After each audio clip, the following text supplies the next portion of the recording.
നമസ്കാരം. കൂടിക്കാഴ്ചയുടെ പുതിയ അധ്യായത്തിലേക്ക് സ്വാഗതം. ഇന്ന് കൂടിക്കാഴ്ചയിൽ നമ്മുടെ അതിഥിയായി എത്തിയിരിക്കുന്നത് ആമുഖങ്ങളോ പരിചയപ്പെടുത്തലുകളോ ഒന്നും ആവശ്യമില്ലാത്ത തിരുവനന്തപുരത്തിന്റെ പുതിയ മേയറാണ് ശ്രീ വി രാജേഷ്.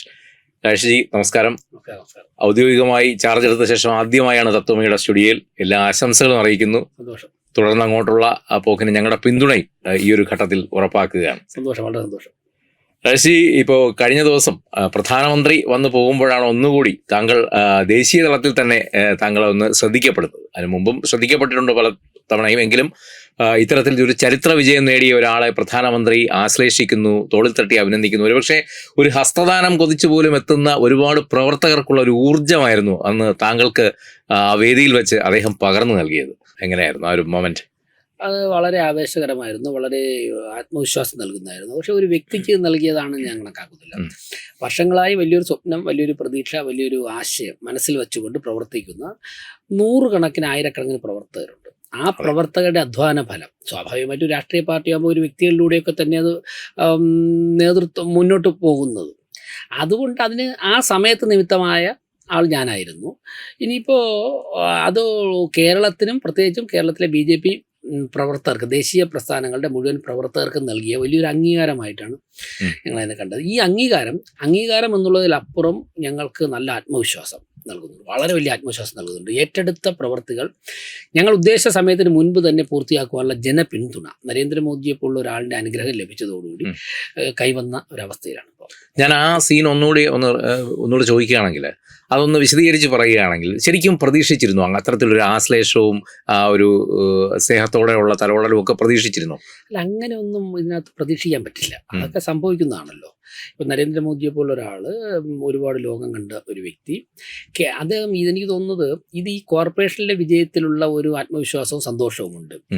അതിലുപരി ഞാൻ മനസ്സിലാക്കുന്നത് BJP കേരളത്തിൽ ഒന്നുമല്ലാതെ സമയത്ത് വന്ന് പട്ടിണി കിടന്ന് ഇവിടുത്തെ പ്രവർത്തകരോടൊപ്പം ട്രെയിനിലും ബസ്സിലും ഒക്കെ യാത്ര ചെയ്ത് ഇവിടെ പാർട്ടിക്ക് രൂപം കൊടുക്കാൻ ശ്രമിച്ച ആൾക്കാരിൽ ഒരാളാണ്. പിന്നീട് അദ്ദേഹം നടത്തിയ യാത്രകളിലൊക്കെ തന്നെ അദ്ദേഹത്തിൻ്റെ കോർഡിനേഷൻ, ദേശീയ തലത്തിലുള്ള യാത്രകൾ, മുരളി മനോഹർ ജോഷിയുടെ യാത്രകളിലൊക്കെ തന്നെ അദ്ദേഹം നടത്തിയൊരു കോർഡിനേഷൻ ഉണ്ട്. ഈ സമയത്തൊക്കെ തന്നെ കേരളത്തിലെ നമ്മുടെ എല്ലാ പ്രസ്ഥാനങ്ങളെയും അദ്ദേഹം നേരത്തെ തിരിച്ചറിഞ്ഞിട്ടുള്ള ആളാണ്. കേരളത്തിലെ പ്രവർത്തകർ നടത്തുന്ന ത്യാഗോജ്വലമായ പ്രവർത്തനം, ഇപ്പം ഞങ്ങളൊക്കെ തിരുവനന്തപുരത്ത് BJPയുടെ പ്രവർത്തനം നടത്തുന്ന പോലെ അല്ലല്ലോ കണ്ണൂരും കോഴിക്കോടും കാസർഗോഡും ഒക്കെ പ്രവർത്തകർ നടത്തുന്നു. ഞാനൊന്ന് ഖണ്ഡിച്ച് പറയുകയാണെങ്കിൽ, ഇദ്ദേഹം ആദ്യമായി പ്രധാനമന്ത്രി ആയ ശേഷം അന്ന് വൈകിട്ട്, അതായത് 2013 കാര്യമാണ്, വൈകിട്ട് 2014 അന്ന് അവിടെ ദില്ലിയിൽ അദ്ദേഹം പാർട്ടി ഓഫീസിന് മുന്നിൽ പ്രവർത്തകരെ അഭിസംബോധന ചെയ്യുകയുണ്ടായി. അന്ന് അദ്ദേഹം കേരളത്തിലെ പ്രവർത്തകരുടെ ഇത്തരത്തിലുള്ള ബലിദാനത്തെക്കുറിച്ചൊക്കെ എടുത്തു പറയുകയുണ്ടായി. പ്രധാനമന്ത്രിയായ ശേഷമുള്ള ആദ്യത്തെ പ്രവർത്തനത്തിൽ അദ്ദേഹം കേരളത്തെക്കുറിച്ച് പരാമർശിക്കണം. അദ്ദേഹത്തിന്റെ മനസ്സിൽ കേരളത്തിലെ പ്രവർത്തകർ നടന്ന ത്യാഗോജ്വലമായ പോരാട്ടം, ഞാൻ നേരത്തെ പറഞ്ഞില്ലേ, ഞങ്ങൾ തിരുവനന്തപുരത്ത് പ്രവർത്തിക്കുന്നത് പോലെ അല്ല കണ്ണൂരും കാസർഗോഡും കോഴിക്കോടിന്റെ ഉൾഭാഗങ്ങളിലും ഒക്കെ ഞങ്ങളുടെ പ്രവർത്തകർ പ്രവർത്തിക്കുന്നത്. പക്ഷേ ഇപ്പോഴത്തന്നെ ബുദ്ധിമുട്ടാണ് പലയിടത്തും. അപ്പോൾ 10, 20, 30 വർഷം മുമ്പുള്ള കാലഘട്ടം, ഈ സമയത്തെ കേരളം മുഴുവൻ മുതൽ 30, 35 വർഷം മുമ്പ് തന്നെ കേരളത്തിലെ പ്രവർത്തനം കാണുന്ന വ്യക്തിയാണ്, കണ്ടറിഞ്ഞ് അനുഭവിക്കുന്ന ആളാണ് അദ്ദേഹം. പ്രധാനമന്ത്രിയായതിനു ശേഷവും ഗുജറാത്ത് മുഖ്യമന്ത്രിയായ സമയത്തുമൊക്കെ തന്നെ അദ്ദേഹത്തിന് മുമ്പിൽ നിരവധി പ്രശ്നങ്ങൾ നേരിട്ട് ചെന്നിട്ടുണ്ട്. അപ്പോൾ അത്രത്തോളം ഘട്ടം അതിജീവിച്ച് ഒരു ജനത നേടിയ ഒരു വിജയത്തിലുള്ള ഒരു സന്തോഷം, അതാണ് മേയർ എന്നുള്ള നിലയ്ക്ക് ഇപ്പം ഞാൻ പ്രവർത്തിക്കുന്നതുകൊണ്ട് എന്നിലൂടെ അദ്ദേഹം പ്രകടിപ്പിച്ചത്. തീർച്ചയായിട്ടും ഇത് ഒരുപക്ഷെ എനിക്ക് ലഭിച്ചതിനേക്കാൾ വളരെ വലിയൊരു ആത്മവിശ്വാസവും പ്രതീക്ഷയുമാണ് കേരളത്തിലെ മുഴുവൻ പ്രവർത്തകർ. അല്ല, ഒരുപക്ഷെ അന്ന് ആ രംഗം TV-യിലൂടെ കണ്ടപ്പോൾ ഓഡിയൻസിനെ ക്യാമറ പാൻ ചെയ്യുമ്പോൾ പലരും കരയുന്നുണ്ടായിരുന്നു സന്തോഷത്തോടു കൂടി ആ ഒരു രംഗം കണ്ടിട്ട്. അല്ല, അത് സ്വാഭാവികമായിട്ടും കേരളത്തിലെ മുഴുവൻ പ്രവർത്തകർക്കും, രാജ്യത്തെ BJP സ്നേഹിക്കുന്ന, കേരളത്തെ സ്നേഹിക്കുന്ന, വികസനം ആഗ്രഹിക്കുന്ന മുഴുവൻ പേർക്കും വളരെ വൈകാരികമായ ഒരു ചലനം അവരുടെ ഇടയിൽ നിന്നുണ്ടാക്കി. അത് അവരോരോരുത്തരെയും ഹഗ് ചെയ്ത ഒരു ഫീലാണ് അവർക്ക് കിട്ടിയതെന്ന് തോന്നുന്നു. തീർച്ചയായിട്ടും അങ്ങനെയാണല്ലോ. ഈ നാടിനെ സ്നേഹിക്കുന്ന, സംഘടനയെ സ്നേഹിക്കുന്ന എല്ലാവർക്കും ഇത് രാജേഷ് എന്നുള്ളൊരു വ്യക്തിയെ അല്ലല്ലോ. ഇപ്പം അവിടെ കേരളത്തിലെ മുഴുവൻ പ്രവർത്തകരെയും ഒരുമിച്ച് ഷേക്ക് ഹാൻഡ് കൊടുക്കാൻ സാധിക്കില്ലല്ലോ. അപ്പോൾ ഒരു വ്യക്തി എന്നുള്ളതല്ല, ഒരു സ്വപ്നം മനസ്സിൽ വെച്ചുകൊണ്ട് പ്രവർത്തിച്ചവർ, മൺമറഞ്ഞു പോയവർ, ഇപ്പോൾ ജയിലിൽ കിടക്കുന്നവർ, ഇവരെയൊക്കെ തന്നെ ആശ്ലേഷിച്ചതായിട്ടാണ് ഞാൻ കാണുന്നത്. ഞങ്ങളുടെ ചില പ്രവർത്തകർ ജയിലിൽ കിടക്കുന്നുണ്ട്, കള്ളക്കേസിൽ കൊടുക്കപ്പെട്ട് ജയിലിൽ കിടക്കുന്ന ഒരുപാട് പേരുണ്ട്. മേയർ ആയതിനു ശേഷം ഞങ്ങൾ അവരെ കാണാൻ പോയിരുന്നു. സത്യത്തിൽ അവർക്കൊക്കെ കണ്ണിലെ സന്തോഷം കാണും. അതായത് ഞങ്ങൾ കൊണ്ടുകിടന്ന സ്വപ്നം, ഞങ്ങൾ ഈ ജയിലിൽ എന്തിനാണ് കള്ളക്കേസ് കൊടുക്കപ്പെട്ട് അടച്ച് കിടക്കുന്നത്, അതൊക്കെ തന്നെ ഇവിടെ ഫലവത്തായി, അതിന് ഒക്കെ തന്നെ നാട്ടിൽ പ്രയോജനം ഉണ്ടായിരിക്കുന്നു എന്നുള്ളൊരു ഫീലാണ് മുഴുവൻ പേർക്കുള്ളത്. ഇപ്പോൾ താങ്കൾ ദേശീയ തലത്തിൽ ഇതിനു മുമ്പും ശ്രദ്ധിക്കപ്പെട്ടിട്ടുണ്ടെന്നാണ് ഞാൻ മനസ്സിലാക്കുന്നത്. ഇപ്പോൾ ഈ സർദാർ വല്ലഭായ് പട്ടേലിന്റെ പ്രതിമ നിർമ്മാണവുമായി ബന്ധപ്പെട്ടൊക്കെയുള്ള പ്രവർത്തനം താങ്കളെ ദേശീയ നേതാക്കളുടെ ഇടയിൽ അന്നും പല രീതിയിൽ ശ്രദ്ധിക്കാൻ ഇടയാക്കിയിട്ടുണ്ട്. അന്ന് ഞാനൊരു യുവമോർച്ചയുടെ സംസ്ഥാന അധ്യക്ഷൻ, BJPയുടെ സംസ്ഥാന വക്താവ്, അങ്ങനെയൊക്കെയുള്ള ചുമതല മാത്രമായിരുന്നു. പക്ഷേ അന്ന് സർദാർ വല്ലഭായ് പട്ടേലിൻ്റെ പ്രതിമാ നിർമ്മാണവുമായി ബന്ധപ്പെട്ട് ഇന്ത്യയിലെ എല്ലാ ഗ്രാമങ്ങളിൽ നിന്നും, ആ ഗ്രാമങ്ങളിൽ നിന്ന് ഒരു പിടി മണ്ണും ഏതെങ്കിലും ഒരു ഇരുമ്പ്, അതായത് പണിയായുധങ്ങളുടെ ഏതെങ്കിലും ഒരു ഇരുമ്പ് നിർമ്മാണ വസ്തുക്കളൊക്കെ കൊണ്ടു ചെല്ലണമെന്ന് പറഞ്ഞു. കേരളത്തിലെ ചാർജ് എനിക്ക്, അന്ന് ഗുജറാത്തിലെ മുഖ്യമന്ത്രിയായിരുന്നു നരേന്ദ്രമോദിജി. ഈ സമയത്ത് ഞങ്ങളുടെ ഇതൊക്കെ കളക്ട് ചെയ്തതിന് ശേഷം ഞങ്ങളുടെ ഒരു മീറ്റിംഗ് ഉണ്ടായിരുന്നു, ഒന്നിൽ കൂടുതലുണ്ടായിരുന്നു. മഹാത്മാ മന്ദിറിൽ വെച്ചായിരുന്നു ആദ്യമായിട്ട് ഞാൻ നരേന്ദ്രമോദിയെ കാണുന്നത്. അന്ന് ഗുജറാത്ത് മുഖ്യമന്ത്രിയാണ്. അദ്ദേഹം ഓരോ സംസ്ഥാനത്തു നിന്ന് വന്ന പ്രതിനിധികളോട് നേരിട്ട് ചെന്ന് കാര്യങ്ങളൊക്കെ ചോദിച്ചിരുന്നു. കേരളത്തിൽ നിന്നുള്ള പ്രതിനിധി എന്നുള്ള നിലയ്ക്ക് തെക്കേ ഇന്ത്യയുടെ ആൾക്കാരുടെ മീറ്റിങ്ങിൽ വന്നിരുന്നു, ഞങ്ങളോടൊക്കെ അദ്ദേഹം സംസാരിച്ചിരുന്നു. തീർച്ചയായിട്ടും ആ പരിപാടി നന്നായിട്ട് കേരളത്തിൽ വിജയിപ്പിക്കുവാൻ വേണ്ടി എനിക്ക് സാധിച്ചു എന്നുള്ളൊരു ആത്മവിശ്വാസമാണ്. അല്ല, ആ ഒരു സംഭവം മനസ്സിൽ വെച്ചുകൊണ്ടാകണം അദ്ദേഹം ഈ പുരാനാ സാഥി എന്ന് പറയാൻ ഇടയായ സാഹചര്യം. അല്ല, ഏത് സംഭവമാണെന്ന് എനിക്കറിയില്ല. അന്ന് കണ്ടിരുന്നു, കേരളത്തെക്കുറിച്ച് ചോദിച്ചിരുന്നു. അത് വളരെ മുൻപാണ്, 10-13 വർഷം മുമ്പാണ്. അതിനുശേഷവും പലപ്പോഴും കേരളത്തിൽ വരുമ്പോൾ ഞങ്ങളെ സ്ഥിരം കാണുന്ന മുഖങ്ങളിൽ തിരുവനന്തപുരത്ത് പ്രത്യേകിച്ച്, കേരളത്തിൽ നിന്ന് തിരുവനന്തപുരത്ത് പ്രത്യേകിച്ചും വരുമ്പോൾ ഏതെങ്കിലും ഒന്നുകിൽ എയർപോർട്ടിൽ വെച്ച് അല്ലെങ്കിൽ എവിടെയെങ്കിലും ലൈനപ്പിൽ കാണുന്ന മുഖങ്ങളിലൊന്ന് തന്നെയായിരുന്നു കഴിഞ്ഞ കുറേ കാലമായിട്ട്. ആ രീതിയിലൊരു മുഖപരിചയം.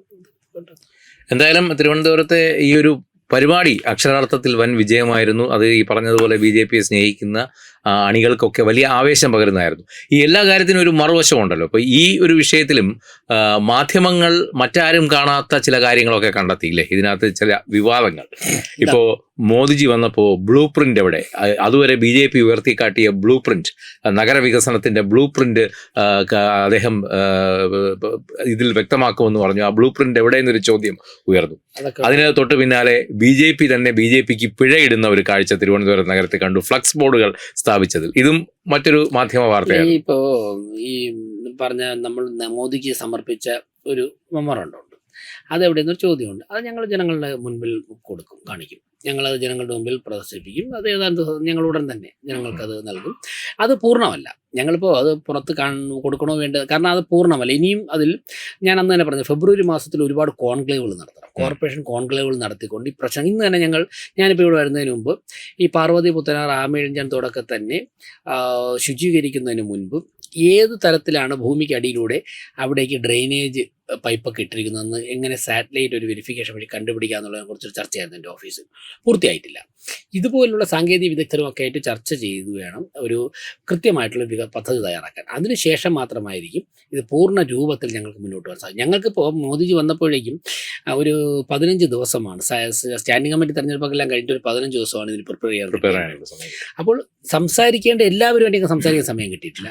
തീർച്ചയായിട്ടും വിവിധ മന്ത്രാലയങ്ങളുമായി ബന്ധപ്പെട്ട് ഓരോ പദ്ധതികളും വരും. പിന്നെ മോഡിജി കൃത്യമായിട്ട് പറഞ്ഞല്ലോ, തിരുവനന്തപുരത്തെ ഇന്ത്യയിലെ ഏറ്റവും മികച്ച സിറ്റിയാക്കുവാനുള്ള എല്ലാ പിന്തുണയും കേന്ദ്ര ഗവൺമെന്റ് നൽകുമെന്ന് പറയുമ്പോൾ അതിലിപ്പോൾ എല്ലാം കവർ ചെയ്തിട്ടുണ്ട്. ഇപ്പോൾ ഇതിൽ തന്നെ മീഡിയ പറഞ്ഞ ഒരുപാട് സസ്പെൻസുകൾ നിറഞ്ഞിട്ട് ഉള്ള ഒരു റിപ്പോർട്ടായിരിക്കും എന്ന് പറഞ്ഞു. കാര്യം നഗരവികസനത്തിന് വേണ്ടി ചില സസ്പെൻസ് എലമെന്റുകൾ ഉണ്ടാവും.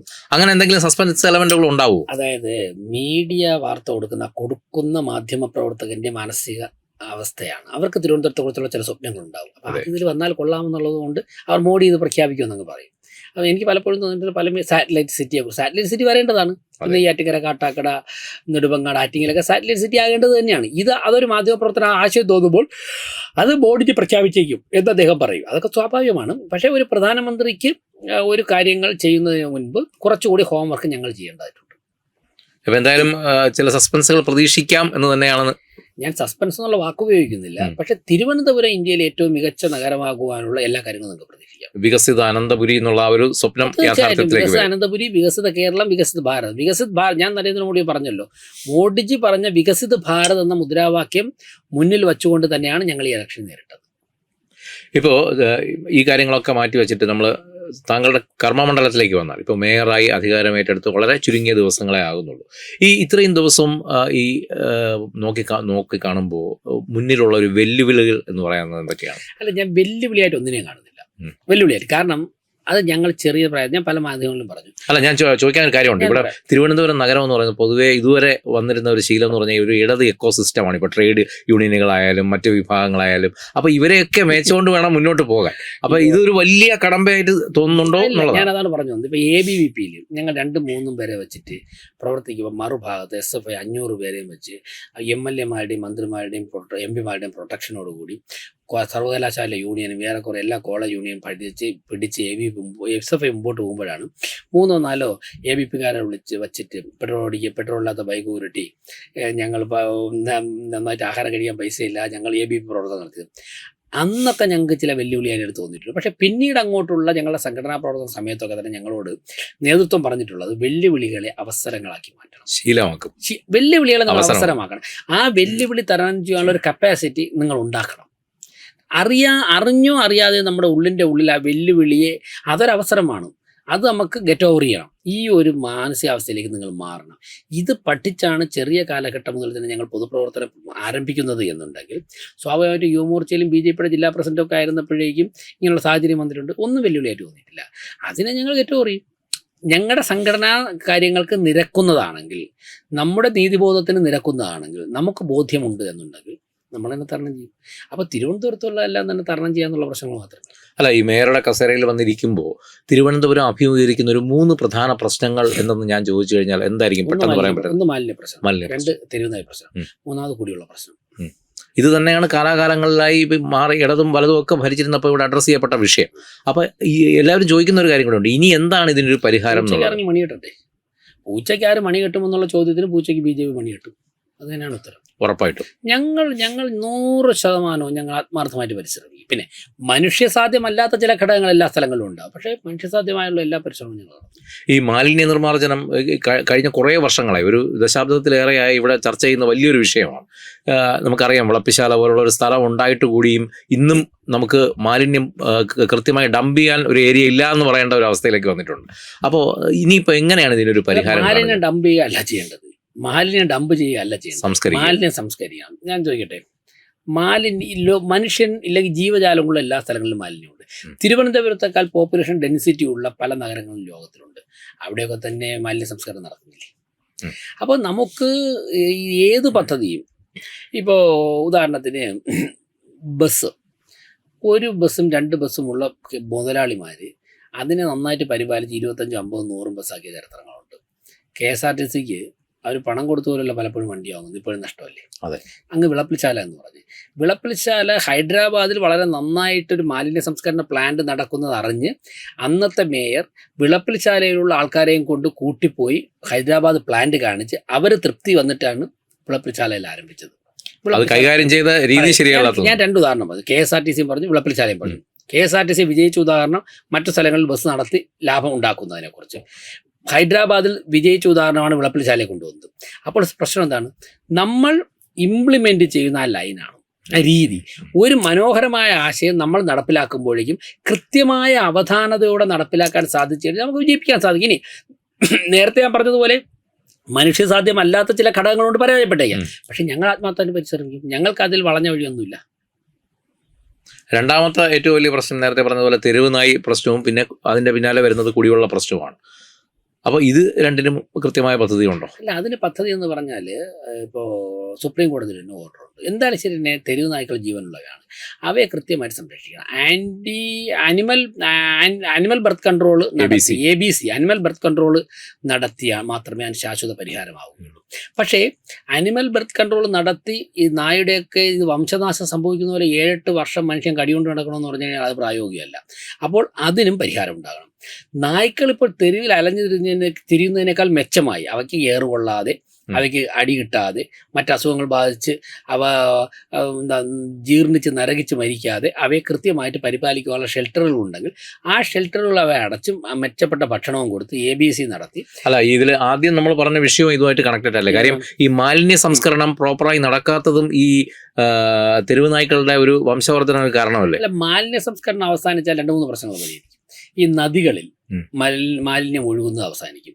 ഒരു പരിധി വരെ തെരുനായ്ക്കളുടെ പ്രശ്നം, കാരണം ഈ രക്തം പുരണ്ട മാംസാവശിഷ്ടങ്ങൾ കൊണ്ട് എറിയുമ്പോഴേക്കും നായ്ക്കൾ അത് കഴിക്കും. ഉം. രക്തത്തിന്റെ രുചി പിടിച്ച നായ്ക്കളാണ് പിന്നീട് അത് കിട്ടാതെ വരുമ്പോൾ മനുഷ്യനെ കഴിക്കുന്നത് കൂടുതലും. ഉം. അപ്പോൾ മാലിന്യ പ്രശ്നം പരിഹരിച്ചാൽ 3-4 പ്രശ്നം അത് കണക്റ്റഡ് ആയിട്ട് പരിഹരിക്കും. പരിഹരിക്കപ്പെടും. ഈ കുടിവെള്ള പ്രശ്നം വരെയും അതിൽ കണക്റ്റഡ് ആണ്. പ്രശ്നം വരെ അത് കണക്റ്റഡ് ആണ്. ഉം. നമ്മുടെ നദികളൊക്കെ തന്നെ മലിനപ്പെടുകയല്ലേ ചെയ്യുന്നത്. അപ്പോൾ മാലിന്യ പ്രശ്നം പരിഹരിക്കുന്നതോടുകൂടി കുറേ നഗരം ക്ലീൻ ആയിട്ട് മാറും. ഇപ്പോൾ കഴിഞ്ഞ ഈ ഇലക്ഷൻ സമയത്ത് BJP LDF എതിരെ ഉയർത്തിയ കുറേ ആരോപണങ്ങളുണ്ടായിരുന്നു. കാര്യം നഗരസഭയിൽ അവർ ചെയ്ത അഴിമതികളും മറ്റു കാര്യങ്ങളും. അപ്പോൾ ഇപ്പോൾ പുതിയ ഭരണസമിതി വന്നു. ഇതിന്റെ അന്വേഷണം ഇനിയിപ്പോൾ ഏത് രീതിയിലായിരിക്കും? അതിലെന്തെങ്കിലും തീരുമാനം എടുത്തിട്ടുണ്ടോ? അതായത് ഇപ്പോൾ കുറേ കേസുകൾ FIR എടുത്തിട്ടുണ്ട്. ഈ FIR എടുത്ത എല്ലാ കേസുകളിലും അന്വേഷണം ശക്തമായിട്ട് മുന്നോട്ട് പോകാനുള്ള നിലപാടുകൾ സ്വീകരിക്കും. മറ്റുള്ള ഉയർന്നുവന്ന കാര്യങ്ങളിൽ കൃത്യമായിട്ടുള്ള തെളിവുകൾ ഞങ്ങൾക്ക് രേഖകൾ പരിശോധിക്കുക. തെളിവുള്ള കാര്യങ്ങൾ ഞങ്ങളുടെ സംസ്ഥാന ശിക്ഷ തന്നെ പറഞ്ഞിട്ടുള്ളൂ. അതുമായിട്ട് മുമ്പോട്ട് പോകും. ഈ ഡസ്റ്റ്ബിൻ ഉൾപ്പെടെയുള്ള കാര്യങ്ങൾ വലിയ അഴിമതിയാണ്. കിച്ചൺ ബിന്റെ കാര്യം വിജിലൻസിൽ കിടപ്പുണ്ടല്ലോ. അത് മുമ്പോട്ട് പോകും. അതുപോലെ തന്നെ തീർപ്പാകാതെ കിടക്കുന്ന ഒരുപാട് കാര്യങ്ങൾ നഗരസഭയിൽ ഇപ്പോഴും ഫയൽ പെൻഡിങ് ആണെന്ന് അറിയപ്പെടുന്നു. അപ്പോൾ അതിൽ എന്തെങ്കിലും ദ്രുതഗതിയിലുള്ള ഒരു ആക്ഷൻ എടുക്കാൻ ഞങ്ങൾ പരിശോധിച്ച് തുടങ്ങിയിട്ടുള്ള കാര്യങ്ങൾ. അല്ല, ഈ ജനസേവന കേന്ദ്രവുമായി ബന്ധപ്പെട്ടിട്ടുള്ള മറ്റു കാര്യങ്ങളുണ്ടല്ലോ. ഇപ്പോൾ ബർത്ത് സർട്ടിഫിക്കറ്റ്, ഡെത്ത് സർട്ടിഫിക്കറ്റ്, ഇതിൻ്റെയൊക്കെ വിതരണമൊക്കെ ഈ ഇലക്ഷൻ അടുപ്പിച്ചതോടുകൂടി എല്ലാം കെട്ടിക്കിടക്കുന്ന ഒരു അവസ്ഥയിലായി എന്നൊരു വാർത്ത പല മാധ്യമങ്ങൾ റിപ്പോർട്ട് ചെയ്തിരുന്നു. അപ്പോൾ അത് കഴിഞ്ഞിട്ട് ഇപ്പോൾ ഈ പുതിയ ഇത് വരുമ്പോൾ ഇതിനൊരു ഇമ്പോർട്ടൻസ് കൊടുത്തുകൊണ്ട് ജനങ്ങൾക്ക് അവർക്ക് സുഗമമായി അവരുടെ കാര്യങ്ങൾ നടത്താൻ വേണ്ടി ഇപ്പോൾ ഈ കെട്ടിട ആവശ്യത്തിനായി വരുന്ന ഒരാൾക്ക് അതിൻ്റെ പെർമിഷൻ എത്രയും വേഗം ലഭ്യമാക്കാൻ, അല്ലെങ്കിൽ ഈ പറയുന്നത് പോലെ ബർത്ത് സർട്ടിഫിക്കറ്റോ മാരേജ് സർട്ടിഫിക്കറ്റോ ഡെത്ത് സർട്ടിഫിക്കറ്റിനോ വേണ്ടി വരുന്നവർക്ക് അപ്പോൾ അതിനു വേണ്ടിയുള്ള എന്തെങ്കിലും പ്രത്യേകമായ കാര്യങ്ങൾ ഓൺലൈനിൽ ലഭിക്കുന്നുണ്ട്. ബുദ്ധിമുട്ടതിനില്ല. അത് മുൻപുണ്ടായിരുന്ന ഒരു ഇംപ്രഷൻ മനസ്സിൽ വെച്ചിട്ടാണ് ബുദ്ധിമുട്ട് പറയുന്നത്. അങ്ങനെ ഇതൊക്കെ ലഭിക്കാൻ വേണ്ടി വലിയ ബുദ്ധിമുട്ട് അനുഭവിക്കുന്നതായിട്ട് ജനങ്ങളുടെ ഭാഗത്തുനിന്ന് ആവശ്യം വന്നിട്ടുണ്ടെങ്കിൽ നമ്മൾക്ക് അപ്പം തന്നെ ജനങ്ങളുടെ ഭാഗത്തൊരു ബുദ്ധിമുട്ടുണ്ടെങ്കിൽ ഏറ്റവും ആദ്യം അറിയാൻ പറ്റുന്ന കൗൺസിലർമാർക്കാണ്. ഞങ്ങളൊക്കെ തന്നെ ഇപ്പം ഞാൻ മേയർ അല്ലല്ലോ, മേയർ ആവുന്നതിന് മുമ്പ് കൗൺസിലറാണല്ലോ. സ്വാഭാവികമായിട്ട് ഇങ്ങനെ ബുദ്ധിമുട്ടുണ്ടെന്നുണ്ടെങ്കിൽ സഹ കൗൺസിലർമാർ, ഇപ്പോൾ ഞങ്ങളെയൊക്കെ സംബന്ധിച്ച് കൗൺസിലർമാർ എല്ലാ സമയം അങ്ങോട്ടും ഇങ്ങോട്ടും വിളിക്കുക, ഫോൺ ചെയ്യാറുണ്ട്. അവരൊക്കെ തന്നെ ഓഫീസുകളാണ്. ഇങ്ങനെ എന്തെങ്കിലും ബുദ്ധിമുട്ടുള്ള അപ്പം ആ നിമിഷം ഞങ്ങളൊക്കെ അറിയും. പക്ഷെ അങ്ങനെ ഒരു ബുദ്ധിമുട്ടുള്ളതായിട്ട് അറിയുന്നില്ല. ഓൺലൈനിലെല്ലാം കൃത്യമായിട്ട് കിട്ടുന്നുണ്ട്. ഇപ്പോൾ BJPയുടെ ഒരു ഇത് വന്നതിന് ശേഷം, ഭരണം വന്നതിന് ശേഷം വരുന്ന ആദ്യത്തെ ആറ്റുകാൽ പൊങ്കാലയാണ് മുന്നിൽ വന്ന് നിൽക്കുന്നത്. എന്താണ് ആറ്റുകാൽ പൊങ്കാലയ്ക്ക് വേണ്ടിയുള്ള പ്രത്യേകമായ? പൊങ്കാലയ്ക്ക് വേണ്ടി ഞങ്ങൾ 2 മീറ്റിംഗ് നടത്തി കഴിഞ്ഞു. മേയറുടെ ചേംബറിൽ കോർപ്പറേഷൻ ഓഫീസിൽ തന്നെ ഒരു മീറ്റിംഗ് ആറ്റുകാൽ അമ്പലത്തിൻ്റെ ട്രസ്റ്റിൻ്റെ ഭാരവാഹികൾ, അതോടൊപ്പം തന്നെ വിവിധ സർക്കാർ ഡിപ്പാർട്ട്മെൻറ്റ് ഭാരവാഹികളൊക്കെ ആയിട്ട് നടത്തി കോർപ്പറേഷൻ ഉദ്യോഗസ്ഥർ. അതിൻ്റെ അടിസ്ഥാനത്തിൽ ആറ്റുകാൽ ക്ഷേത്രം പൊങ്കാലയുമായിട്ട് ബന്ധപ്പെട്ട് പൊങ്കാല ഇടുന്ന അല്ലെങ്കിൽ ആ പൊങ്കാലയുമായിട്ട് ബന്ധപ്പെട്ട് വിവിധ ആവശ്യങ്ങൾ വരുന്ന ഏകദേശം 35 വാർഡുകൾ, നേരത്തെ അതൊരു 10 വാർഡായിരുന്നു, ചുരുക്കിയിരുന്നു. ഇപ്പം ഞങ്ങൾ 35 വാർഡുകൾ ഐഡൻറ്റിഫൈ ചെയ്തു. അതായത് പൊങ്കാല ഏതെങ്കിലും തരത്തിൽ വ്യാപിക്കുന്ന, അതുമായിട്ട് കണക്ട് ചെയ്ത് വരുന്ന ആൾക്കാർ താമസിക്കുന്ന 35 വാർഡുകൾ ഐഡൻറ്റിഫൈ ചെയ്തു. ഈ 35 വാർഡുകളിലേക്ക് ഫണ്ട് അനുവദിച്ചിട്ടുണ്ട്. ആറ്റുകാൽ വാർഡിലേക്ക് ആ വാർഡിന് ആവശ്യമായ പണം, മറ്റുള്ള എല്ലാ വാർഡിലേക്കും ഒരു നിശ്ചിത തുക അനുവദിച്ചിട്ടുണ്ട്. ഇനി അതിൽ കൂടുതൽ ആവശ്യമാണെങ്കിൽ അപ്പോൾ ആലോചിക്കാം. എന്നിട്ട് മറ്റുള്ള സമയങ്ങളെക്കാൾ ഇപ്പം ഞങ്ങൾ വ്യത്യസ്തമായ സ്റ്റാൻഡ് എടുത്തത്, താങ്കൾക്കൊക്കെ ശ്രദ്ധിച്ചിട്ടേ അറിയാൻ സാധിക്കും, ആറ്റുകാൽ പൊങ്കാലയുടെ തലേദിവസമൊക്കെയാണ് ചിലപ്പോൾ പലപ്പോഴും റോഡിന്റെ പണി തീരും. അതെ, തീർച്ചയായിട്ടും ഞാൻ ചോദിക്കാൻ വരുക. ഫെബ്രുവരി 15-നപ്പുറം ഒരു വർക്ക് പോകാൻ പാടില്ല. അതിനുള്ളിൽ തീർത്തിരിക്കണം. ഫെബ്രുവരി 15 മുമ്പ് തീർക്കണം. മഴയത്തോണ്ട് അറിയാനും പറ്റില്ല. ഒരു ദിവസം മഴയാണെന്നുണ്ടെങ്കിൽ എന്നിട്ട് അറിയണ്ട. അപ്പോൾ ഫെബ്രുവരി അതിന് ആവശ്യമായ നടപടികൾ കാലേക്കൂട്ടി തന്നെ എടുത്തു. ക്വാളിറ്റി നമുക്ക് പലപ്പോഴും അവസാനമാകുമ്പോൾ ശ്രദ്ധിക്കാൻ സാധിക്കില്ല. ടോർ ചെയ്യുന്ന സമയം കൃത്യമായിട്ട് അത് മേൽനോട്ടം വഹിക്കാൻ വേണ്ടി കൗൺസിലറോ കൺസേൺഡ് ആൾക്കാരൊക്കെ അവിടെ ഉണ്ടാവും. പൊങ്കാലയുടെ തലേദിവസം അർദ്ധരാത്രി ടാർ ചെയ്ത സംഭവങ്ങളുണ്ട്. ഫെബ്രുവരി 15 മുമ്പ് ടാറിങ് പൂർത്തിയാക്കണമെന്ന് നേരത്തെ പറഞ്ഞിട്ടുണ്ട്. അതിന് സ്റ്റാൻഡിംഗ് കമ്മിറ്റി ചെയർപേഴ്സൺ നന്നായിട്ട് അതിൻ്റെ കാര്യങ്ങൾ ചെയ്യുന്നുണ്ട്. മറ്റുള്ള ആൾക്കാരൊക്കെ തന്നെ കാര്യങ്ങൾ ചെയ്തു പോകുന്നുണ്ട്. പിന്നെ അതോടൊപ്പം തന്നെ ബഹുമാനപ്പെട്ട മന്ത്രി, ആ മണ്ഡലത്തിൽ MLA കൂടിയായിട്ടുള്ള മന്ത്രി ശിവൻകുട്ടി, അദ്ദേഹം ഒരു മീറ്റിംഗ് ആറ്റുകാൽ ക്ഷേത്രത്തിൽ വിളിച്ചിരുന്നു. ഇനി മേയറും മന്ത്രിയും ഒരുമിച്ച് 5-ാം തീയതി ഫെബ്രുവരി 5-ന് വീണ്ടും ഒരുമിച്ച് മീറ്റിംഗ് വിളിക്കുന്നുണ്ട്. അപ്പോൾ ഈ മീറ്റിങ്ങിലൊക്കെ തന്നെ കൃത്യമായിട്ട് അവലോകനം ചെയ്യുന്നുണ്ട്. മറ്റൊന്ന് കൗൺസിലർമാർ ആവശ്യപ്പെട്ടാണ്. അപ്പോൾ കൗൺസിലർമാർക്കാണ് ആ വാർഡിൽ എവിടെയൊക്കെയാണ് ആൾക്കാർ പൊങ്കാലയിടുന്നത് കൂടുതൽ അറിയാൻ പറ്റും. അവർ പറയുന്ന സ്ഥലങ്ങളിലേക്ക് ടാപ്പുകൾ പലപ്പോഴും നമുക്ക് പറയുന്നത് ദൂരെ ആയിരിക്കും വെള്ളം എടുക്കാനുള്ള ടാപ്പ്. വാട്ടർ അതോറിറ്റിക്ക് ഡയറക്ഷൻ കൊടുത്തു, ആവശ്യമുള്ള പൈപ്പെല്ലാം വാങ്ങിച്ചിട്ട് പറയുന്ന സ്ഥലങ്ങളിൽ ടാപ്പ് ചെയ്യണം. ഇനിയിപ്പോൾ ആരാധനാലയങ്ങളുമായിട്ട് ഇന്നലെ ഇപ്പോൾ ഒരു പ്രപ്പോസൽ വന്നിട്ടുണ്ട്. പാളയം ഇമാം ഉൾപ്പെടെ ഉള്ളവർ നമുക്കൊന്ന് ഒരുമിച്ചിരുന്ന് ആറ്റുകാൽ പൊങ്കാലയ്ക്ക് പള്ളിക്കും തൊട്ടടുത്തുള്ള ക്രിസ്ത്യൻ പള്ളിയെല്ലാം കൊണ്ട് ചേർന്നിട്ട് 1-2 പുരോഹിതന്മാർക്ക് സംസാരിച്ചിട്ടുണ്ട്. ഈ ഭരണസമിതിയായിട്ട് ചേർന്നിട്ട് ഏതൊക്കെ തരത്തിലുള്ള കാര്യങ്ങൾ ഇടപെടും. അതൊരു പുതിയ ചുവടുവയ്പ്പാണ്. ഇങ്ങനെയുള്ള പല കാര്യങ്ങളും നടക്കുന്നുണ്ട്. എല്ലാ ഡിപ്പാർട്ട്മെൻറ്റും അവരുടെ കാര്യങ്ങൾ ചെയ്യുന്നുണ്ട്. ഈ രാജേഷ്, അതുപോലെ ഇപ്പം തിരുവനന്തപുരം നഗരം നമുക്കറിയാം, പത്മനാഭസ്വാമി ക്ഷേത്രം കേന്ദ്രീകൃതമായിട്ടുള്ളൊരു നഗരമാണ് തിരുവനന്തപുരം നഗരം എന്ന് പറയുന്നത്. ഈ പത്മനാഭസ്വാമി ക്ഷേത്രത്തിൽ ലോകത്തിൻ്റെ നാനാഭാഗത്തു നിന്നും ഓരോ ദിവസവും പ്രതിദിനം ഒട്ടേറെ തീർത്ഥാടകരാണ് എത്തിച്ചേരുന്നത്. ഇവർ അഭിമുഖീകരിക്കുന്ന കുറേ പ്രശ്നങ്ങളുണ്ട്. ഒന്ന് പാർക്കിംഗ് തന്നെയാണ്. ഇപ്പോൾ KSRTCയുടെ ഗ്രൗണ്ടാണ് അവിടെ പാർക്കിങ്ങിനായിട്ട് ആകെ ഉള്ള ഒരു വലിയ സ്പേസ് എന്ന് പറയുന്നത്. ബാക്കിയെല്ലാം പ്രൈവറ്റ് പ്രോപ്പർട്ടീസാണ്. ഇത് കൂടാതെ പബ്ലിക് കംഫർട്ട് സ്റ്റേഷൻ്റെ കുറവുള്ളതായിട്ട് നമ്മൾ തന്നെ വാർത്തയിൽ തത്വമയി തന്നെ പല പ്രാവശ്യം റിപ്പോർട്ട് ചെയ്തിട്ടുണ്ട്, ഇപ്പോൾ റീസെൻ്റ് ആയിട്ടുള്ള ഒരു കഴിഞ്ഞ വർഷങ്ങളിലൊക്കെ. അപ്പോൾ ഇതിനൊക്കെ ഒരു പരിഹാരം ഈ പുതിയ ഇതിലുണ്ടോ? ഏതിനാണ്? ടോയ്ലറ്റ് സംവിധാനത്തിനും ഈ പാർക്കിംഗ് ഏരിയയ്ക്കും. കാര്യം പത്മനാഭസ്വാമി ക്ഷേത്രം പോലുള്ള ഒരു സ്ഥലത്തേക്ക് വന്നെത്തുന്ന ഭക്തജനങ്ങൾക്ക് അവരുടെ വാഹനങ്ങൾ പാർക്ക് ചെയ്യാനുള്ള ഒരു കൃത്യമായ ഒരു സ്ഥലം. പാർക്കിംഗ് ഇപ്പോൾ നമുക്ക് മൾട്ടി ലെവൽ കാർ പാർക്കിംഗ് കേന്ദ്രങ്ങളാണ് ഇനി നമുക്ക് സാധിക്കുന്നത്. അതിന് മാത്രമേ നമുക്ക് സ്ഥലം ഉള്ളൂ. പക്ഷേ അത് കോർപ്പറേഷൻ ഇപ്പോൾ 5-6 ചെയ്തിട്ടുണ്ട്. അത് ഞാനിപ്പോൾ പരിശോധിക്കേണ്ടതായിട്ടുണ്ട്. പലതും ശാസ്ത്രീയമാണെന്നുള്ള അഭിപ്രായമില്ല. പല പാർക്കിംഗ് കേന്ദ്രത്തിലേക്കും കയറിപ്പോകാനുള്ള ആ റോഡ് ആക്സസ് വലിയ പ്രശ്നം. കോർപ്പറേഷൻ ഓഫീസിൻ്റെ പുറകിൽ തന്നെ വലിയ പ്രശ്നമാണ്. മറ്റൊന്ന്, ഇപ്പോൾ പത്മനാഭസ്വാമി ക്ഷേത്രത്തിൻ്റെ അവിടെയൊക്കെ തന്നെ സ്ഥലം ഒന്ന് കണ്ടെത്തിയിട്ട് മൾട്ടി ലെവൽ കാർ പാർക്കിംഗ് കേന്ദ്രം മാത്രമേ അവിടെ ഇനി സാധ്യമാവുകയുള്ളൂ. കുറച്ചുകൂടി ആ വിഷയം ഡീറ്റെയിൽ ആയി ഡിസ്കസ് ചെയ്യേണ്ടതായിട്ടുണ്ട്. കംഫർട്ട് സ്റ്റേഷനും കംഫർട്ട് സ്റ്റേഷൻ ഞങ്ങളിപ്പോൾ അത് വളരെ ഗൗരവമായിട്ട് തന്നെ ചർച്ച ചെയ്യുകയാണ്. സിറ്റിയിലൊരു 50 സ്ഥലങ്ങളിലെങ്കിലും എത്രയും പെട്ടെന്ന് കംഫർട്ട് സ്റ്റേഷനുകൾ ആരംഭിക്കുന്നതിനെ കുറിച്ചുള്ള ഒരു ആലോചനയുണ്ട്. അത് ചെയ്യും. ഈ ടോയ്ലറ്റുകളാണോ അല്ലാതെ ഈ ടോയ്ലറ്റ് ചർച്ച ചെയ്യേണ്ടതാണ് വിഷയം. ഞാനിപ്പോൾ വ്യക്തിപരമായ അഭിപ്രായമാണ് ഈ പറയുന്നത്. ഈ ടോയ്ലറ്റ് പല സ്ഥലങ്ങളിലും ഒരൊറ്റ സ്ഥലം, പല സ്ഥലമല്ല, ഒരു കാലഘട്ടത്തിൽ സ്ഥാപിച്ച് ഒരെണ്ണം പോലും വർക്ക് ചെയ്യും. അല്ല, അത് ഈ പറഞ്ഞതുപോലെ കഴിഞ്ഞ വർഷങ്ങളിലൊക്കെ നമ്മൾ ആറ്റുകാൽ പൊങ്കാല സമയത്ത് പോലും നമ്മൾ കാണുന്നത് ഈ പറയുന്നതിന് വേണ്ടി ഈ ടോയ്ലറ്റുകൾ സ്ഥാപിക്കുന്നുണ്ട്. പക്ഷെ ഇതിലൊക്കെ ജലം കൃത്യമായി എത്തുന്നുണ്ടോ? വെള്ളത്തിന്റെ സംവിധാനമുണ്ടോ? ഇതൊന്നും ഇല്ല. അത് അറിയണമെങ്കിൽ അത് തുറന്നകത്ത് കയറാൻ പറ്റണ്ടേ? അതിലിപ്പോൾ 1 രൂപ 2 രൂപ 10 രൂപ 5 രൂപ കോയിനൊക്കെ ഇട്ട് തുറക്കുന്നതാണ്. ഞാനിപ്പോൾ തെരഞ്ഞെടുപ്പിന് മുമ്പ് തന്നെ പറഞ്ഞത്, മ്യൂസിയത്തിലൂടെ ഞാൻ 4 ദിവസം പോകും കോയിൻ ഇട്ട് നോക്കി. കോയിൻ ഇട്ട വേഗത്തിൽ തിരിച്ചു വരുന്നതല്ലാതെ തുറക്കുന്നില്ല. അതുകൊണ്ട് തന്നെ ഈ ടോയ്ലറ്റ് എത്രത്തോളം വിജയമാണെന്ന് അന്വേഷിക്കേണ്ടതായിട്ടുണ്ട്. പബ്ലിക്കിൻ്റെ ഭാഗത്ത് നിന്ന് പറയുന്ന ആവശ്യം, നിങ്ങൾ മാനുവലായിട്ട് സാധാരണ ചെയ്യുന്ന ടോയ്ലറ്റ് ഉണ്ടാക്കുക, അവിടെ ആവശ്യത്തിന് ശുദ്ധജലം ഉണ്ടാക്കുക, ക്ലീൻ ആയിട്ട് വയ്ക്കുക. അതിനെക്കുറിച്ച് കൂടെ ആലോചിക്കേണ്ടി. ഇപ്പോൾ ഈ പത്മനാഭസ്വാമി ക്ഷേത്രത്തിൻ്റെ കാര്യം പറഞ്ഞുകൊണ്ടാണ് അതോട് ചേർന്നുള്ള മറ്റൊരു കാര്യം കൂടെ. ഈ ശ്രീചിത്ര ഇരുന്നാൾ പാർക്കിനോടനുബന്ധിച്ച് ഈ നഗരസഭാ വാഹനങ്ങളുടെ ഒരു ഡംപിങ് ഏരിയ ഉണ്ടായിരുന്നു മുമ്പ്. അപ്പോൾ അത് പലതവണ, അത് ഒരു മാധ്യമമല്ല, എനിക്ക് തോന്നുന്നു മലയാളത്തിലെ മിക്ക മാധ്യമങ്ങളും കാലാകാലങ്ങളിൽ റിപ്പോർട്ട് ചെയ്തിട്ടുണ്ട്. പക്ഷേ നാളിതുവരെ അതിനൊരു നടപടി ഉണ്ടായിരുന്നില്ല കഴിഞ്ഞ കാലങ്ങളിൽ. ഇപ്പോൾ എന്തെങ്കിലും മേയറുടെ ശ്രദ്ധയപ്പെടുകയോ അതിനൊരു നടപടി എടുക്കുകയോ ചെയ്തിട്ടുണ്ട്? വാഹനങ്ങളുടെ കാര്യം ഞാൻ വന്ന ആദ്യത്തെ ദിവസം സെക്രട്ടറിയായിട്ട് സംസാരിച്ച ഒരു കാര്യം അതാണ്. കോർപ്പറേഷൻ ഓഫീസിന്റെ ചുറ്റും, കാര്യം കോടികൾ ചെലവാക്കി വാങ്ങിച്ച വാഹനങ്ങളാണ് തുരുമ്പെടുത്ത് നശിക്കുന്നത്. കോർപ്പറേഷൻ ഓഫീസിന്റെ ചുറ്റും ശ്മശാനമുഖമായിട്ട് കുറേ വാഹനങ്ങൾ കിടപ്പുണ്ട്. ഇതിന് എന്തെങ്കിലും ചെയ്യണമെന്ന് സംസാരിച്ചു. അപ്പോൾ സെക്രട്ടറിയുടെ ഭാഗത്ത് നിന്ന് വന്ന അഭിപ്രായം, മെക്കാനിക്കൽ എഞ്ചിനീയർമാർ ഇതിൻ്റെ വാല്യുവേഷൻ നോക്കി തിട്ടപ്പെടുത്തിയാൽ മാത്രമേ ലേലം ചെയ്യാൻ സാധിക്കുകയുള്ളൂ. ആകെ തിരുവനന്തപുരം റവന്യൂ ജില്ലയ്ക്ക് വേണ്ടിയുള്ളത് 2 മെക്കാനിക്കൽ എഞ്ചിനീയർമാരാണ്, PWD. അവരാണ് ഈ ജില്ലയിലെ എല്ലാ സർക്കാർ വാഹനങ്ങളുടെയും വാല്യുവേഷൻ നടത്തിയെടുക്കേണ്ടത്. അതിൻ്റെ അടിസ്ഥാനത്തിൽ തൃശ്ശൂർ വെച്ച് നടന്ന ഒരു മീറ്റിങ്ങിൽ MP രാജേഷ് മന്ത്രിയോട്, ഞങ്ങൾക്ക് ഇങ്ങനൊരു ബുദ്ധിമുട്ടുണ്ട്, ഞങ്ങൾ കോൺട്രാക്ട് ബേസിൽ മെക്കാനിക്കൽ എഞ്ചിനീയർമാരെ എടുത്തോട്ടെന്ന് ചോദിച്ചു. അപ്പോൾ ഗവൺമെൻറ് ഇപ്പോൾ എല്ലാ കോർപ്പറേഷനുകൾക്കും മെക്കാനിക്കൽ എഞ്ചിനീയർമാരെ കൊടുക്കാൻ വേണ്ടി തീരുമാനിച്ചിട്ടുണ്ട്. ഫെബ്രുവരിയോടുകൂടി അത് വരുമെന്നാണ് ഒരു മുതിർന്ന IAS ഓഫീസർ ഇക്കാര്യം കൈകാര്യം ചെയ്യുന്നതും പറഞ്ഞു. അങ്ങനെ മെക്കാനിക്കൽ എഞ്ചിനീയർമാർ തിരുവനന്തപുരം കോർപ്പറേഷനിൽ ഒരാളിനെ കിട്ടിയാൽ നമുക്കൊരു 150-200 വാഹനങ്ങൾ ലേലം ചെയ്യാനുണ്ട്. അതൊക്കെ എത്രയും പെട്ടെന്ന് തന്നെ ലേലം ചെയ്ത് മുതൽ കൂട്ടാക്കാൻ സാധിക്കും. ഈ നമ്മൾ നഗരവികസനം എന്ന് ഇങ്ങനെ മന്ത്രം ഉരുവിടുന്നത് പോലെ പറയുന്നുണ്ടെങ്കിലും ഇത് ഭരണവർഗത്തിൻ്റെ മാത്രം ഒരു ബാധ്യതയല്ല. കാര്യം ഇത് ജനങ്ങൾ കൂടി ഇതിനെ വിചാരിക്കണം. കാര്യം അവരുടെയും കൂടെ ഒരു സഹകരണം ഉണ്ടെങ്കിൽ മാത്രമേ ഈ പറയുന്ന പ്രോപ്പർ വികസനവും മറ്റു കാര്യങ്ങളും ഒക്കെ നടക്കുകയുള്ളൂ. അപ്പോൾ ഒരു മേയർ എന്നുള്ള നിലയിൽ ജനങ്ങളോട് താങ്കൾക്ക് ഒന്ന് പൊതുവായിട്ട് പറയാനുള്ളത് എന്താണ്?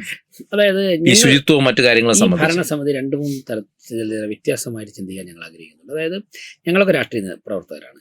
കുറച്ച് രാഷ്ട്രീയ പ്രവർത്തകരും കുറച്ച് ഉദ്യോഗസ്ഥരും കൂടെ ഇരുന്ന് എല്ലാ വിഷയത്തിലും ഒരു അനുമാനത്തിലെത്തുന്ന ആരോഗ്യരാണെന്ന് എനിക്ക് തോന്നുന്നു. ഇപ്പം ഫോർ എക്സാമ്പിൾ, ഞാൻ മെഡിക്കൽ ഫീൽഡിൽ എക്സ്പെർട്ട് അല്ല, ഞാൻ സ്പോർട്സിൽ എക്സ്പെർട്ട് അല്ല, കലാരംഗത്ത് എക്സ്പെർട്ട് അല്ല, ഞാൻ വലിയൊരു എഡ്യൂക്കേഷനിസ്റ്റ് അല്ല. വിദ്യാഭ്യാസം നേടിയിട്ടുണ്ട്. അതിലപ്പുറം വളരെ ഡീപ്പായിട്ട് വിദ്യാഭ്യാസത്തെക്കുറിച്ച് പറയണമെങ്കിൽ എനിക്ക് കുറേ കൺസൾട്ട് ചെയ്യുന്നതായിട്ടുണ്ട്. അപ്പോൾ ഉദ്യോഗസ്ഥർ ഇംപ്ലിമെൻ്റ് ചെയ്യുവാനും രാഷ്ട്രീയക്കാർ രാഷ്ട്രീയ തീരുമാനം എടുത്ത് ഭരണം നടത്തുവാനും, എന്നാൽ ഓരോ മേഖലയിലുമുള്ള എക്സ്പെർട്ടുകളുമായി ചർച്ച ചെയ്ത് ആ മേഖലയിൽ എങ്ങനെ നമുക്ക് അത് ഇംപ്ലിമെൻ്റ് ചെയ്യാം, അതിൻ്റെ മോസ്റ്റ് മോഡേൺ വെർഷൻ എന്താണ്, അങ്ങനെ ഡിസ്കസ് ചെയ്ത്. ഇപ്പം മെഡിക്കൽ ഫീൽഡിനെ കുറിച്ച് ഡിസ്കസ് ചെയ്യുമ്പോഴേക്കും തിരുവനന്തപുരത്തുള്ള ഡോക്ടർമാരുമായിട്ട്, അതിപ്പോൾ IMA ആയിക്കോട്ടെ, പ്രൈവറ്റ് ഹോസ്പിറ്റലിൻ്റെ മാനേജ്മെൻറ്റ് ആയിക്കോട്ടെ, പോസിറ്റീവായിട്ട് ചിന്തിക്കുന്ന അവരുടെ ഒരു കൂട്ടായ്മയിടയിൽ നമ്മൾ ആശയം വയ്ക്കുക. ഈ ആശയത്തിൻ്റെ ഒരു വൈഡർ ആസ്പെക്റ്റിൽ അവിടെ ഡിസ്കസ് ചെയ്യണം. നമ്മുടെ കയ്യിൽ മുടക്കാൻ സാധിക്കുന്ന എമൗണ്ട് അത് ഈ ആശയത്തിൽ എങ്ങനെ ഇംപ്ലിമെൻറ്റ് അങ്ങനെ വരുമ്പോൾ എനിക്ക് തോന്നുന്നത് മാക്സിമം പ്രയോജനപ്പെടുത്താൻ സാധിക്കും. വിദ്യാഭ്യാസ മേഖലയെക്കുറിച്ച് തിരുവനന്തപുരത്തെ സ്കൂളുകളെക്കുറിച്ച് ചർച്ച ചെയ്യുമ്പോഴേക്കും ഇവിടുത്തെ ഏറ്റവും മികച്ച വിദ്യാഭ്യാസ വിചക്ഷണതയും സ്കൂൾ പ്രിൻസിപ്പൽമാർ അല്ലെങ്കിൽ ഹെഡ് മാസ്റ്റർമാർ അവരൊക്കെ കൂടെ ഇരുന്നിട്ട് രാഷ്ട്രീയ നേതാക്കന്മാർ നേതൃത്വം കൊടുക്കുന്ന ചർച്ച വരികയും അവിടെ നിന്ന് ആശയം രൂപപ്പെടണം. കായിക മേഖലയെക്കുറിച്ച് പറയുമ്പോൾ നമുക്ക് തിരുവനന്തപുരത്ത് ലഭ്യമാകുന്ന ഇല്ലെങ്കിൽ കേരളത്തിൽ ലഭ്യമാകുന്ന ഏറ്റവും മികച്ച കായിക താരങ്ങൾ ആ മേഖലയിലുള്ളവരുമായി ചർച്ച ചെയ്യണം. അപ്പോൾ നമ്മൾ എക്സ്പേർട്സുമായിട്ട് അപ്പം നമ്മൾ മുടക്കുന്ന ഓരോ രൂപയ്ക്കും അതിൻ്റെ പ്രയോജനം ഉണ്ടാകും. ഈ രീതിയിലേക്ക് ഭരണത്തെ മാറ്റണം. സ്വാഭാവികമായിട്ടും ജനങ്ങൾ ഇൻവോൾവ് ചെയ്തുള്ളൊരു ഭരണമാകുമ്പോഴേക്കും നമ്മൾ പറയുന്ന കാര്യങ്ങൾ കേൾക്കാൻ വേണ്ടി ജനങ്ങൾ കൂടുതൽ താല്പര്യം കാണിക്കും. ഈ രീതിയിൽ അവർ ഇഷ്ടപ്പെടുന്ന രീതിയിൽ ഭരിച്ചു പോയി കഴിഞ്ഞാൽ അവരുടെ ഇൻവോൾവ്മെന്റ് ഉണ്ടാക്കാൻ പറ്റും. അല്ല, ജനങ്ങളോട് എന്തെങ്കിലും ആവശ്യം ഉന്നയിക്കാനുണ്ടോ? കാര്യം ഈ പറഞ്ഞ മാലിന്യം നിർമ്മാർജ്ജനത്തിനൊക്കെ അവരുടെയും കൂടെ സഹകരണം വേണം. അല്ല, ആദ്യം ജനങ്ങളോട് പറയാനുള്ളത് ഒരുപാട് പേര് നികുതി അടയ്ക്കാൻ പെൻഡിങ് ഉണ്ട്. ഇപ്പോൾ ലക്ഷങ്ങൾ പെൻഡിങ്ങുള്ള സ്ഥാപനങ്ങളുണ്ട്. വ്യക്തികൾ കുറവാണ്, വീട്ടുകാരൊക്കെ അടയ്ക്കുന്നുണ്ട് ഏറെക്കുറെ. പക്ഷേ കൃത്യസമയത്ത് തന്നെ സ്ഥാപനങ്ങളും ലക്ഷങ്ങളും. ഇന്നാണ് എൻ്റെ മീറ്റിംഗ് നടന്നത്, ഞാൻ ഞെട്ടിപ്പോയി. ചില ഗവൺമെൻറ് സ്ഥാപനങ്ങളൊക്കെ കോടികൾ അടയ്ക്കാറുണ്ട്. അപ്പോൾ സ്ഥാപനങ്ങൾ നികുതി അടയ്ക്കാനുള്ളത് ടാക്സ് അടയ്ക്കണം. ടാക്സ് കോർപ്പറേഷൻ വന്നു കഴിഞ്ഞാൽ കോർപ്പറേഷൻ്റെ തനത് ഫണ്ട് വർദ്ധിക്കുകയുള്ളൂ. അപ്പോൾ കോർപ്പറേഷന് സ്ഥാപനങ്ങൾ ടാക്സ് അടയ്ക്കണം, നമ്പർ 1. നമ്പർ 2, മാലിന്യ പ്രശ്നം പറയുമ്പോഴേക്കും ഇപ്പോൾ നടക്കുന്ന ഒരു സിസ്റ്റമുണ്ട്. ആ സിസ്റ്റത്തിൽ എത്രത്തോളം വിജയിപ്പിക്കാൻ പറ്റുമോ നമുക്കത് വിജയിപ്പിക്കാം. മാലിന്യ ജനങ്ങൾ റോഡിൽ വലിച്ചെറിയരുത്.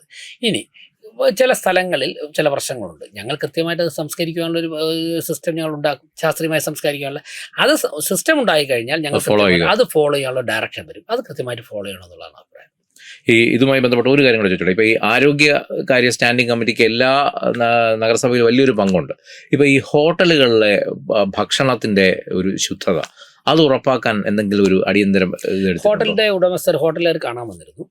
ഉടൻ തന്നെ അടിയന്തരമായി ഹോട്ടൽ ഓണേഴ്സിന്റെ ഒരു മീറ്റിംഗ് വിളിക്കുന്നുണ്ട്. വിളിച്ചതിന് ശേഷം അവർക്ക് കോർപ്പറേഷന്റെ ഭാഗത്ത് നിന്ന് ഏതൊക്കെ തരത്തിലുള്ള ഇടപെടലുകളാണ് സഹായകരമായി വേണ്ടത് ചോദിക്കുന്നു. അതോടൊപ്പം ഞങ്ങളുടെ ചില നിർദ്ദേശങ്ങൾ പറയും.